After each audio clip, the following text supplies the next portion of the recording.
Hi, my name is Chris Stokes. I'm the founder of Custom Fitness Personal Training Studio here in Amarillo, Texas. I've been a professional in the fitness industry for more than 15 years. I believe that by making small changes in your everyday life, that you can accomplish great things. So, what does it mean to live lean? Well, first we have to throw out the window what we do believe about the word diet and what it means, possibly our scale as well. Most people think of lean as losing weight, and losing weight usually means diet, and make the number on the scale read what it did whenever I was in college. Well, we won't get into how that's completely an unhealthy position to take, but we will discuss how our diet is not the restriction of food, but rather is the sum of food consumed by a person. When people go on the modern diet, they create an impossible situation for themselves. They just simply cannot continue calorie restriction, food selection restriction, or drinking the same shake every day for the rest of their lives. Eventually, they get tired, sick, or just bored and quit. And then what? They immediately jump back into their old favorite comfort foods and give in to everyone around them and refuse to let go, like a child who had their pacifier taken away, but then found it in a drawer somewhere and now won't let it out of their sight. In order to live lean, we are looking at creating a few new good habits and getting rid of a few bad ones. So remember that great change takes great courage, motivation, and a plan. It takes about 21 days to begin to create change or to create a new habit form. The areas that we want to focus on when we're living lean are nutrition, activity, and lifestyle habits. So let's start with nutrition. When we think nutrition and losing weight, we think diet. Why not instead think about changing some bad food choices into good ones and finding a way of eating that you can maintain for life while having a healthier body inside and out? Probably sounds hard, right? Well, if you're open to new ideas, it may be simpler than you think. Start by making sure you're well hydrated throughout the day. You should be drinking half of your body weight in ounces of water each day. That's pure water. That means that if you weigh 150 pounds, you should be drinking about 75 ounces of pure water every day.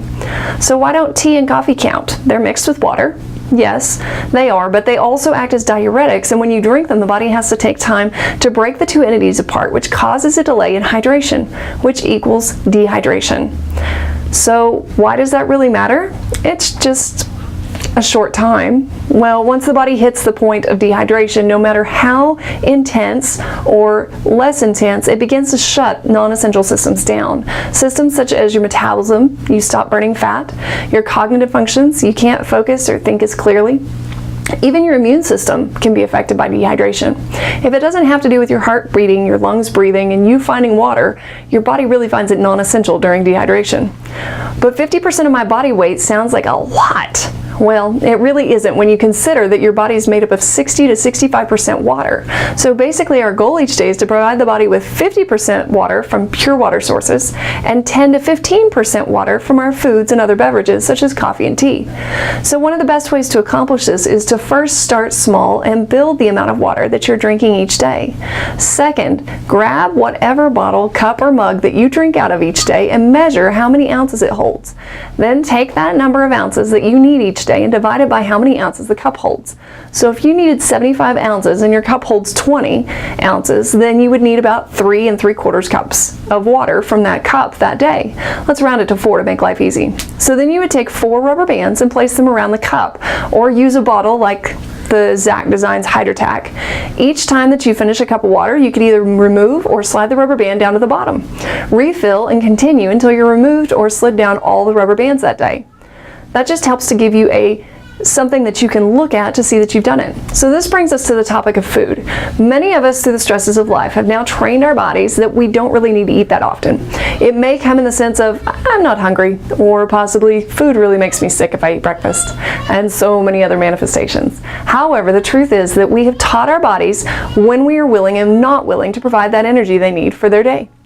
Therefore, we taught them how to survive through our habits. My job when I go to work each day is to teach people how to thrive instead of merely surviving. In order to thrive, your body needs a certain amount of each and every nutrient every day, whether it's vitamins, minerals, phytonutrients, carbohydrates, proteins, or fats. Your body needs the calories, yes, I said calories, that these nutrients provide.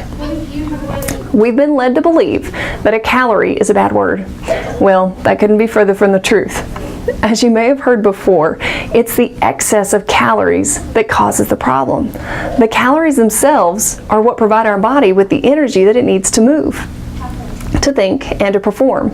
So how do we stay away from excess calories and create a system that thrives rather than survives? It's the question of the day. We start by eating small meals throughout the day instead of saving up for 1 or 2 great big ones. Aim for 4 to 5 small meals each day. We add balance to our plate by ensuring that each meal has protein, vegetables, starchy carbs such as grains or fruit, and healthy fats. We eat on a smaller plate, say a 9-inch salad plate rather than a 12-inch American dinner plate. We eat until we're satisfied instead of stuffed, and then we push the rest away. We eat mostly whole and unprocessed foods. By applying just these few nutritional principles, you'll be on your way to living lean. Do it on your own, with an accountability partner, or with the help of a professional like my team. The choice is yours. Just make a plan and take action. Stay tuned for our next video of Living Lean, Part 2.